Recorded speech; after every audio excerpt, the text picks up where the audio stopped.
അതാണെങ്കിലേ നമ്മളിന്ന് നാട്ടിലേക്ക് പോവുകയാണെങ്കിൽ മോൻ്റെ സ്കൂള് അടയ്ക്കാറായി. അവന് എക്സാം കഴിഞ്ഞു. ഇനി 5 ദിവസത്തെ ക്ലാസ് കൂടെ ഉണ്ട്. പക്ഷെ അത് നമ്മൾ സ്കിപ്പ് ചെയ്തു. എയർപോർട്ടൊക്കെ ഭയങ്കര തിരക്കായിരുന്നു. നമുക്ക് രാവിലെ 29-ാം തീയതി രാവിലെ 2:25-നായിരുന്നു കേട്ടോ ഫ്ലൈറ്റ്. 28-ാം തീയതി രാത്രി 9 മണിക്ക് നമ്മൾ വീട്ടിൽ നിന്ന് ഇറങ്ങി. റോഡൊക്കെ കംപ്ലീറ്റ് തിരക്കായിരുന്നു. Flight almost ഫുള്ളായിരുന്നു.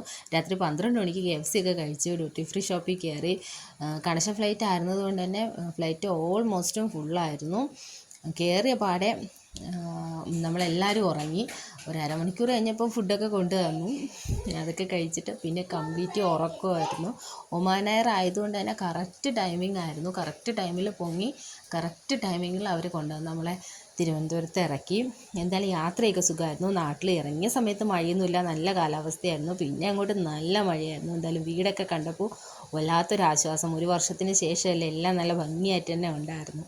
നല്ല അടിപൊളിയായിട്ടുണ്ടായിരുന്നു. ഒരു സന്തോഷം.